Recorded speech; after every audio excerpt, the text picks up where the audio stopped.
ನಮಸ್ತೆ ಎಲ್ಲರಿಗೂ. Lucky life ಟಿಪ್ಸ್ಗೆ ನಿಮಗೆಲ್ಲರಿಗೂ ಸ್ವಾಗತ. ಈ 2026 ಕುಂಭರಾಶಿಯವರೇ, ನನ್ನ ಆತ್ಮೀಯರೇ, ನಿಮ್ಮ ಈ ಒಂದು ಕುಲದೇವಿಯ ಮೇಲೆ ಈ ಬಂಧನ ಅಥವಾ ಈ ಒಂದು ದಿಗ್ಬಂಧನ ಮಾಡಲಾಗಿದೆ. ಈ ಹೆಸರಿನ ವ್ಯಕ್ತಿಯಿಂದ ಎಚ್ಚರವಾಗಿರಿ. ಇಂದು ಆ ವ್ಯಕ್ತಿಯ ಹೆಸರನ್ನು ತಿಳಿದುಕೊಳ್ಳದಿದ್ದರೆ ಅವನು ನಿಮ್ಮ ಹಣ, ಗೌರವ, ಮನೆ, ಕುಟುಂಬ ಎಲ್ಲವನ್ನ ಸಹಿತವಾಗಿ ಸಂಪೂರ್ಣವಾಗಿ ನಾಶ ಮಾಡಿಬಿಡುತ್ತಾನೆ. ಇಂದಿನ ಈ ಉಪಯುಕ್ತ ವಿಡಿಯೋವನ್ನು ನೀವು ಗಮನದಿಂದ ಕೇಳಿ. ಎಲ್ಲೂ ಕೂಡ ಸ್ಕಿಪ್ ಮಾಡ್ದಲೇ ನೋಡಿದ್ರೆ ತುಂಬಾ ಉಪಯುಕ್ತವಾದ ಮಾಹಿತಿ ನಿಮಗೆ ಲಭಿಸುತ್ತೆ. ಈ ವಿಡಿಯೋ ಇಷ್ಟ ಆಗಿದ್ದಲ್ಲಿ ಪುಟ್ಟದೊಂದು ಲೈಕ್ ಕೊಡೋದನ್ನು ಮರಿಬೇಡಿ. ಯಾರೆಲ್ಲ ಈ ರಾಶಿಯವರು ಇದ್ದೀರಾ ಅವರು ಹೆಚ್ಚಾಗಿ ಈ ವಿಡಿಯೋವನ್ನು ಶೇರ್ ಮಾಡಿ. ಓಂ ಶ್ರೀ ಶನೇಶ್ವರಾಯ ನಮಃ ಅಂತ ಕಮೆಂಟ್ ಬಾಕ್ಸ್ನಲ್ಲಿ ಕಮೆಂಟನ್ನು ಹಾಕಿ. ಇಲ್ಲಾಂದರೆ ನಿಮ್ಮ ಮನೆ ದೇವರು, ನಿಮ್ಮ ಕುಲದೇವರ ಹೆಸರನ್ನು ಈ ಕಮೆಂಟ್ ಬಾಕ್ಸ್ನಲ್ಲಿ ಹಾಕಿ. ನಿಮ್ಮ ಜೊತೆ ನಗುತ್ತಾನೆ ಇರುತ್ತಾರೆ. ನಿಮ್ಮ ಸಂತೋಷಕ್ಕೆ ಈ ತಾಳಿಯನ್ನು ಹೊಡೆಯುತ್ತಾನೆ. ಆದರೆ ಒಳಗೊಳಗೆ ನಿಮ್ಮ ನಾಶವನ್ನು ಬಯಸುತ್ತಾನೆ. ಈ ಒಂದು ವಿಷಯ ಗಮನದಲ್ಲಿ ಇಟ್ಟುಕೊಳ್ಬೇಕು ನೀವು. ನಿಮ್ಮ ಜೀವನದಲ್ಲಿ ಏಕಾಏಕಿ ಹಣ ಬರುವುದೇ ನಿಲ್ಲಿಸಿಬಿಟ್ಟರೆ, ಮಾಡಿದ ಕೆಲಸಗಳು ಆಗುವಷ್ಟರಲ್ಲಿ ಕೆಡಲು ಶುರುವಾದರೆ, ಮನೆಯಲ್ಲೇ ಕಾರಣವಿಲ್ಲದೆ ಜಗಳಗಳು ನಡೆಯುತ್ತಿದ್ದರೆ, ಮನ ಯಾವಾಗಲೂ ಭಾರವಾಗುತ್ತಿದ್ದರೆ, ಪೂಜೆಯಲ್ಲಿ ಮನಸ್ಸು ತೊಡಗದೇ ಇದ್ದರೆ, ಮತ್ತೆ ನಷ್ಟಗಳು ಆಗುತ್ತಿದ್ದರೆ, ಇದು ಕೇವಲ ಅದೃಷ್ಟದ ವಿಷಯವಲ್ಲ. ಬಹುಮಟ್ಟಿಗೆ ಇದಕ್ಕೆ ಕಾರಣ ಕುಲದೇವಿ ಅಥವಾ ಕುಲದೇವತಾ ಬಂಧನ ಕೂಡ ಆಗಿದೆ. ಮತ್ತು ನಿಮ್ಮ ಕುಲದೇವಿಯ ಈ ಬಂಧನ ಮಾಡಿರುವವನು ಹೊರಗಿನವನಲ್ಲ, ಅವನು ಅಥವಾ ಅವಳು ನಿಮ್ಮದೇ ಒಬ್ಬನು. ಜೀವನದಲ್ಲಿ ಯಾವಾಗಲೂ ನೆನಪಿಟ್ಟುಕೊಳ್ಳಿ, ಪ್ರತಿ ಮನುಷ್ಯನ ಜೀವನದಲ್ಲಿ ಮೊದಲ ಸ್ಥಾನ ಕುಲದೇವಿ ಮತ್ತು ಕುಲದೇವಿಯದ್ದೇ. ಕುಲದೇವಿ ಎಂದರೆ ನಮ್ಮ ವಂಶವನ್ನು ರಕ್ಷಿಸುವ ಶಕ್ತಿ, ನಮ್ಮ ಪೂರ್ವಜರ ತಪಸ್ಸಿಗೆ ಸಂಬಂಧಿಸಿದ ಶಕ್ತಿ.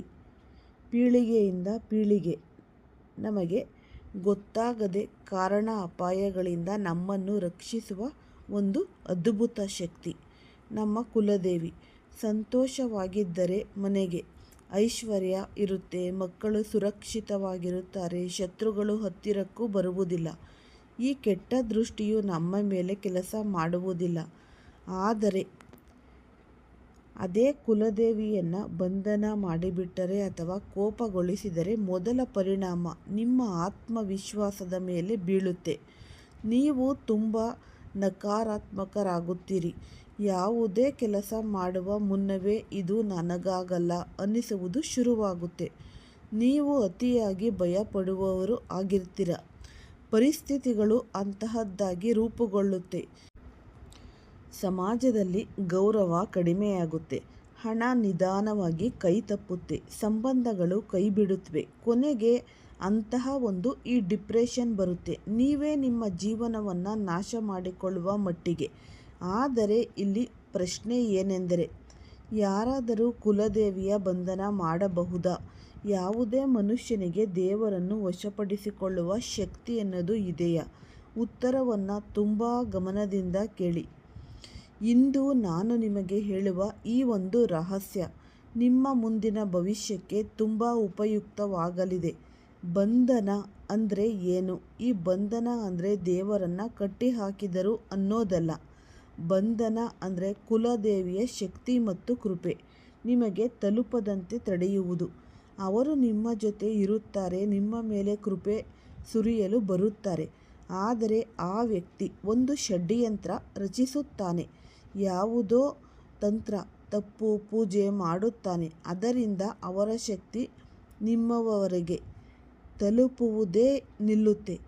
ಅದರ ಪರಿಣಾಮವಾಗಿ ನಿಮ್ಮ ಜೀವನದಲ್ಲಿ ನಾಶ ಅನ್ನೋದು ಶುರುವಾಗುತ್ತೆ. ಏಕೆಂದರೆ ನಿಮ್ಮ ಕುಲದೇವಿ ನಿಮ್ಮನ್ನು ಕಾಣದ ಅಪಾಯಗಳಿಂದ ರಕ್ಷಿಸುತ್ತಿದ್ದರು.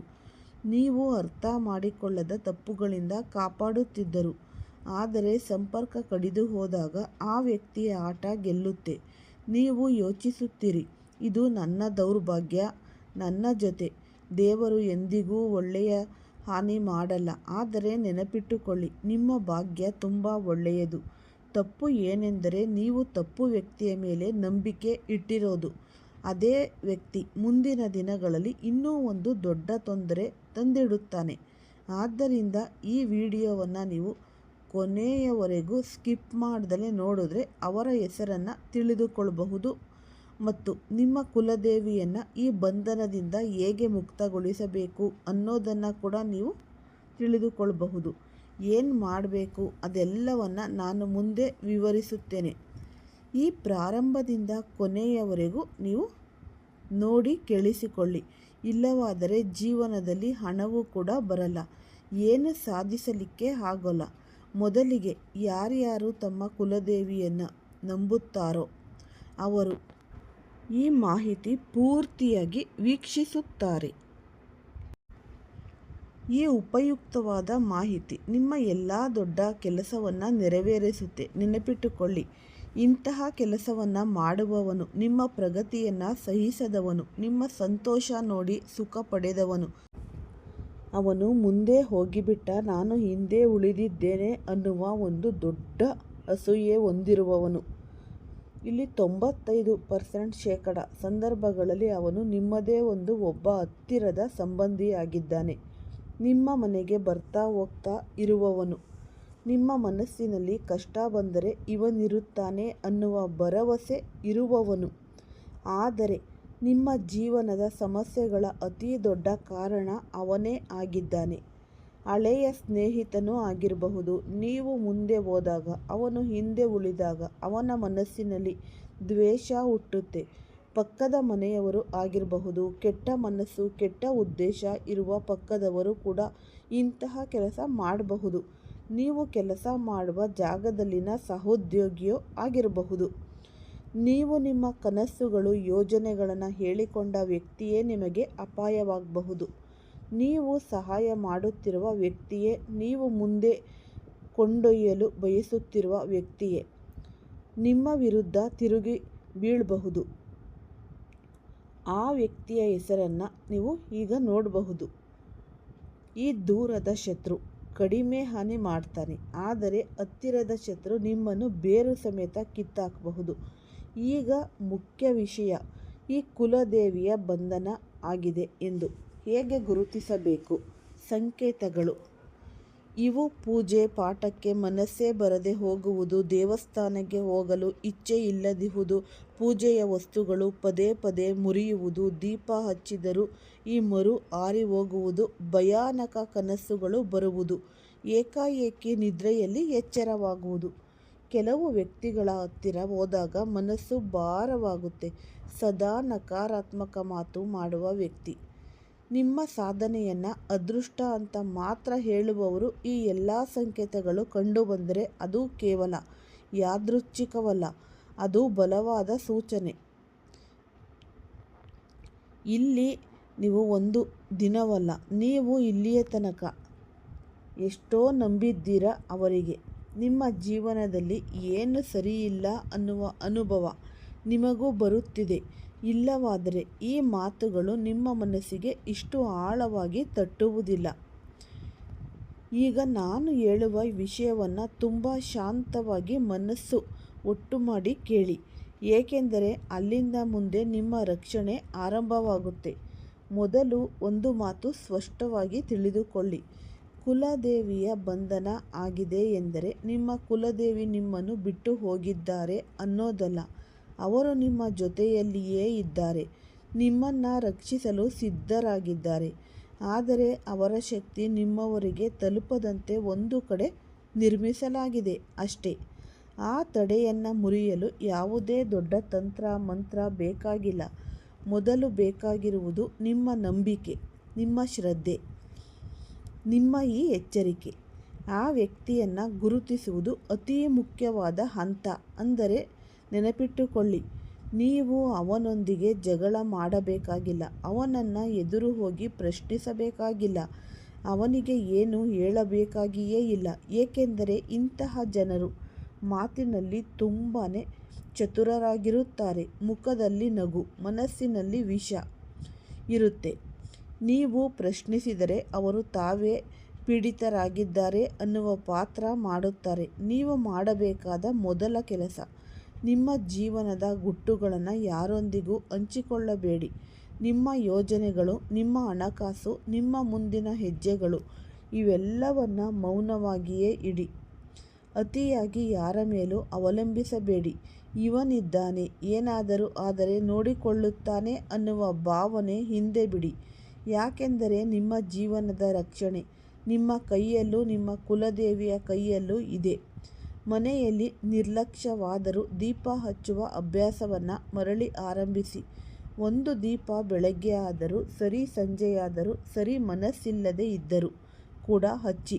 ಅದೇ ಮೊದಲ ಈ ಬಡತನವನ್ನು ಕತ್ತರಿಸುವ ಹೆಜ್ಜೆ. ಮನೆಯಲ್ಲಿರುವ ಮುರಿದ ದೇವರ ಮೂರ್ತಿ, ಒಡೆದ ಪೂಜಾ ವಸ್ತುಗಳು ಇನ್ನು ಮನೆಯಲ್ಲಿ ಇಟ್ಟುಕೊಳ್ಬೇಡಿ. ಅವುಗಳನ್ನು ಗೌರವದಿಂದ ಸರಿಯಾದ ವಿಧಾನದಲ್ಲಿ ವಿಸರ್ಜನೆ ಮಾಡಿ. ಶನಿವಾರ ಅಥವಾ ಮಂಗಳವಾರ, ಈ ಬುಧವಾರ ನಿಮ್ಮ ಕುಲದೇವಿಯ ಹೆಸರನ್ನು ಮನಸ್ಸಿನಲ್ಲಿ ಸ್ಮರಿಸುತ್ತಾ ಒಂದು ಕಣ್ಣು ಮುಚ್ಚಿ ಕುಳಿತುಕೊಳ್ಳಿ. ಹೆಚ್ಚು ಮಂತ್ರಗಳು ಬೇಡ, ಹೆಚ್ಚು ಕ್ರಿಯೆಗಳು ಬೇಡ. ಕೇವಲ ಮನಸ್ಸಿನಿಂದ ಕರೆಯಿರಿ. ಕುಲದೇವಿಗೆ ಮಾತುಗಳು ಬೇಡ, ನಾಟಕ ಬೇಡ, ಶುದ್ಧ ಮನಸ್ಸೇ ಸಾಕು. ಇಲ್ಲಿ ಒಂದು ಮಹತ್ವದ ಸೂಚನೆ. ಯಾರಾದರೂ ನಿಮಗೆ ಹೇಳಿದರೆ, ನಾನು ನಿಮ್ಮ ಸಮಸ್ಯೆ ತೆಗೆದುಹಾಕುತ್ತೇನೆ, ನಿಮ್ಮ ಮೇಲೆ ತಂತ್ರ ಮಾಡಲಾಗಿದೆ, ನನಗೆ ಇಷ್ಟು ಹಣ ಕೊಡಿ ಅಂತ ಹೇಳ್ತಾರೆ, ಅವರಿಂದ ದೂರವಿರಿ. ಯಾಕೆಂದರೆ ನಿಜವಾದ ರಕ್ಷಣೆ ಹಣದಿಂದ ಸಿಗೋದೇ ಅಲ್ಲ, ಭಯದಿಂದ ಸಿಗೋಲ್ಲ. ಅದು ನಂಬಿಕೆ ಮತ್ತು ಶ್ರದ್ಧೆಯಿಂದ ಮಾತ್ರ ಸಿಗುತ್ತೆ. ಮುಂದಿನ ದಿನಗಳಲ್ಲಿ ನೀವು ಗಮನಿಸುತ್ತೀರಿ, ಮನಸ್ಸಿನ ಭಾರ ನಿಧಾನವಾಗಿ ಕಡಿಮೆಯಾಗುತ್ತೆ. ಚಿಕ್ಕ ಚಿಕ್ಕ ಕೆಲಸಗಳು ಆಗಲು ಶುರುವಾಗುತ್ತೆ. ನಿದ್ರೆ ಸುಧಾರಿಸುತ್ತೆ, ಮನೆಗೆ ಶಾಂತ ಮರಳುತ್ತೆ. ಶಾಂತಿ ಅನ್ನೋದು ನಿಮಗೆ ಶಾಶ್ವತವಾಗಿ ಮರಳುತ್ತೆ. ಅದೇ ಸಂಕೇತ ಈ ಬಡತನ ಸಡಿಲವಾಗುತ್ತೆ ಅನ್ನೋದರ. ಆದರೆ ಒಂದು ತಪ್ಪು ಮಾಡಬೇಡಿ, ಆ ವ್ಯಕ್ತಿಯ ಮೇಲೆ ಮತ್ತೆ ನಂಬಿಕೆ ಇಡಬೇಡಿ, ಮತ್ತೆ ಹತ್ತಿರಕ್ಕೆ ಬಿಡಬೇಡಿ. ಅವನು ಬದಲಾಗುವುದಿಲ್ಲ. ಕೊನೆಯ ಮಾತು, ನೀವು ಈ ದುರ್ಬಲರೇ ಅಲ್ಲ, ನಿಮ್ಮ ಕುಲ ದುರ್ಬಲವಲ್ಲ, ನಿಮ್ಮ ಕುಲದೇವಿ ದುರ್ಬಲಳೂ ಅಲ್ಲ. ತಪ್ಪು ಕೇವಲ ಒಬ್ಬ ತಪ್ಪು ವ್ಯಕ್ತಿಯನ್ನು ತಪ್ಪು ಸಮಯದಲ್ಲಿ ತಪ್ಪು ಮಟ್ಟಿಗೆ ನಂಬಿದ್ದೀರಿ ಅಷ್ಟೇ. ಇಂದು ನೀವು ಈ ರಕ್ಷಿತ ದಾರಿಯಲ್ಲಿ, ಸುರಕ್ಷಿತವಾದ ನೀವು ದಾರಿಯಲ್ಲಿ ಕಾಲಿಟ್ಟಿದ್ದೀರಿ. ನಿಮ್ಮ ಅಮೂಲ್ಯ ವ್ಯಕ್ತಿ ನೋಡಲಿದ್ದಾನೆ. ಇದನ್ನು ನೀವು ಕೊನೆಯವರೆಗೂ ನೋಡಿದರೆ ನಿಮ್ಮ ಸುತ್ತಲೂ ಒಂದು ಈ ರಕ್ಷಾ ಕವಚ ನಿರ್ಮಾಣವಾಗುತ್ತೆ. ನಿಮ್ಮ ಕುಲದೇವಿಯ ಬಂಧನ ಮುಕ್ತವಾಗುತ್ತೆ. ಇದರಿಂದ ನಿಮ್ಮ ಜೀವನದಲ್ಲಿ ಎಲ್ಲವೂ ಮತ್ತೆ ಚೆನ್ನಾಗಲು ಪ್ರಾರಂಭವಾಗುತ್ತೆ. ಹಣದ ವಿಷಯವಾಗಲಿ, ಈ ಮಾನ ಮರ್ಯಾದೆಯ ವಿಷಯವಾಗಲಿ, ಎಲ್ಲದರಲ್ಲೂ ನಿಮ್ಮ ಮೇಲೆ ಮತ್ತು ನಿಮ್ಮ ಕುಟುಂಬದ ಮೇಲೆ ರಕ್ಷಾ ಕವಚ ನಿರ್ಮಾಣವಾಗಿದೆ. ಗೌರವ ಹಾಗೂ ಪ್ರಾಣದ ಮಟ್ಟಿಗೆ ಹಾನಿ ಮಾಡುವ ಯತ್ನ ಮಾಡುವ ವ್ಯಕ್ತಿಯನ್ನು ಈಗ ಗುರುತಿಸಬೇಕು. ಆ ವ್ಯಕ್ತಿಯ ಹೆಸರನ್ನು ತಿಳಿದುಕೊಳ್ಳಲು ನೀವು, ನಿಮ್ಮ ವಿರುದ್ಧ ಇರುವ, ನಿಮ್ಮ ಮೇಲೆ ಅಸೂಯೆ ಪಡುವ ವ್ಯಕ್ತಿ ನೀವು ಮುಂದಕ್ಕೆ ಹೋಗಬಾರದೆಂದು ಬಯಸುತ್ತಾನೆ. ಅವನು ನಿಮ್ಮ ಮುಂದೆ ಏನೂ ಹೇಳುವುದಿಲ್ಲ, ಆದರೆ ಎಲ್ಲೆಡೆ ನಿಮ್ಮ ಬಗ್ಗೆ ಕೆಟ್ಟದ್ದಾಗಿ ಮಾತನಾಡುತ್ತಾನೆ. ನಿಮಗೆ ನೇರವಾಗಿ ಗೊತ್ತಾಗದೇ ಇದ್ದರೂ ಯಾರಾದರೂ ಒಬ್ಬರಿಂದ ನಿಮಗೆ ಸುದ್ದಿ ಖಂಡಿತವಾಗಿ ನಿಮ್ಮ ತನಕ ಬಂದು ನಿಮ್ಮ ಕಿವಿಗೆ ಬೀಳುತ್ತೆ. ಅವನು ನಿನ್ನ ಬಗ್ಗೆ ಹೀಗೆ ಮಾತನಾಡುತ್ತಿದ್ದ ಎಂದು. ಕೆಲವೊಮ್ಮೆ ನೀವು ತುಂಬ ಉತ್ಸಾಹದಲ್ಲಿ ಇದ್ದಾಗ, ಶಕ್ತಿಯಲ್ಲಿ ಇದ್ದಾಗ ಆ ವ್ಯಕ್ತಿ ನಿಮ್ಮ ಶಕ್ತಿಯನ್ನು ಹೀರಿಕೊಳ್ತಾನೆ. ಅಂದರೆ ಸ್ವಲ್ಪ ಸಮಯದ ನಂತರ ನೀವು ಅಚಾನಕ್ ದಣಿವು, ಮನಸ್ಸು ಕುಗ್ಗುವುದು, ಕುಸಿತ ಆಗುತ್ತೆ. ಇದನ್ನೇ ಶಕ್ತಿಗೆ ದೃಷ್ಟಿ ಬೀಳುವುದು ಎಂದು ಹೇಳೋದು. ಅದೇ ರೀತಿ ನಿಮ್ಮ ಹೆಸರನ್ನು ಬಳಸಿಕೊಂಡು ತಪ್ಪು ಪೂಜಾ ವಿಧಾನಗಳನ್ನು ಮಾಡಿಸುತ್ತಾರೆ. ತಾಂತ್ರಿಕ ಬಾಬಾಗಳ ಜೊತೆ ಸೇರಿ ನಿಮ್ಮ ಮೇಲೆ ಈ ಏನೋ ಒಂದು ಮಾಟ ಮಂತ್ರ ಮಾಡಿಸೋದು. ನಿಮ್ಮ ಫೋಟೋವನ್ನು ತಪ್ಪಾಗಿ ಬಳಸುತ್ತಾರೆ. ನೀವು ಮನೆಯಲ್ಲೇ ಬಳಸುವ ಕೆಲವು ವಸ್ತುಗಳು, ನಿಮ್ಮ ಈ ಬಾಚಣಿಗೆ ಆಗಿರ್ಬೋದು ಅಥವಾ ಈ ಬಟ್ಟೆ ಆಗಿರಬಹುದು, ನಿಮ್ಮ ಬಹಳ ಪ್ರಿಯವಾದ ಯಾವುದೇ ಒಂದು ವಸ್ತುವನ್ನು ಕಸಿದು ವಶೀಕರಣ ಕ್ರಿಯೆಗಳಿಗೆ ಬಳಸ್ತಾರೆ. ಒಂದು ವಿಷಯ ನೆನಪಿಟ್ಟುಕೊಳ್ಳಿ, ನೀವು ನಿಮ್ಮ ಕುಲದೇವಿ ಮತ್ತು ಕುಲದೇವತೆಯನ್ನು ನಂಬಿದಾಗ ಅವರು ನಿಮ್ಮ ಜೊತೆ ಇರುತ್ತಾರೆ. ಆದರೆ ಮದ್ಯದ ಶಕ್ತಿಯನ್ನು ಕತ್ತರಿಸಿದಾಗ ನಿಮ್ಮ ಮತ್ತು ಅವರ ನಡುವಿನ ಸಂಪರ್ಕ ಕಡಿದು ಹೋಗುತ್ತೆ. ಇದನ್ನೇ ಕುಲದೇವಿಯ ಬಂಧನ ಎಂದು ಕರೆಯೋದು. ಈ ವಿಷಯದಲ್ಲಿ ನೀವು ತುಂಬ ಎಚ್ಚರಿಕೆಯಿಂದ ಇರಿ. ಆ ವ್ಯಕ್ತಿ ನಿಮಗೆ ಎಲ್ಲವೂ ಸರಿಯಿದೆ ಎಂದು ಭ್ರಮೆ ಹುಟ್ಟಿಸಬಹುದು. ಆದರೆ ನಿಧಾನವಾಗಿ ನಿಮ್ಮ ಜೀವನವನ್ನು ಹುಳದಂತೆ ಒಳಗಿನಿಂದಲೇ ಖಾಲಿ ಮಾಡ್ತಾನೆ. ತಪ್ಪು ಸಲಹೆ ನೀಡಿ ತಪ್ಪು ದಾರಿಗೆ ಕರೆದುಕೊಂಡು ಹೋಗುತ್ತಾನೆ. ಹೀಗಾಗಿ ಪ್ರಶ್ನೆ ಬರುತ್ತೆ, ನೀವು ಯಾವ ಎಚ್ಚರಿಕೆಯನ್ನು ವಹಿಸಬೇಕು? ಶತ್ರುಗಳಿಂದ ಹೇಗೆ ತಪ್ಪಿಸಿಕೊಳ್ಬೇಕು? ನನ್ನ ಪ್ರತಿಯೊಂದು ಮಾತನ್ನು ಗಮನದಿಂದ ಕೇಳಿ. ಹೀಗೆ ಮಾಡಿದರೆ ಅನಿರೀಕ್ಷಿತ ಅಪಾಯಗಳು ಮೊದಲೇ ದೂರವಾಗುತ್ತೆ. ಎಚ್ಚರಿಕೆ: ನಿಮ್ಮ ಸಮಸ್ಯೆಗಳನ್ನು ಎಲ್ಲರಿಗೂ ಹೇಳಬೇಡಿ. ಇತ್ತೀಚೆಗೆ ಮನೆಯವರಿಗಿಂತ ಹೊರಗಿನವರ ಜೊತೆ ಮಾತನಾಡಲು ಜನರಿಗೆ ಹೆಚ್ಚು ಇಷ್ಟ. ಮನೆಯೊಳಗಿನ ವಿಷಯಗಳನ್ನು ಹೊರಗಿನವರಿಗೆ ಹೇಳುತ್ತಾರೆ. ಹಣಕಾಸಿನ ನಷ್ಟ, ಆದಾಯ, ಖರ್ಚು ಎಲ್ಲವನ್ನ ನೀವು ಯಾರನ್ನಾದರೂ ನಿಮ್ಮವರೇ ಎಂದು ನಂಬಿ ಹೇಳಿದರೂ ಇದು ದೊಡ್ಡ ತಪ್ಪು.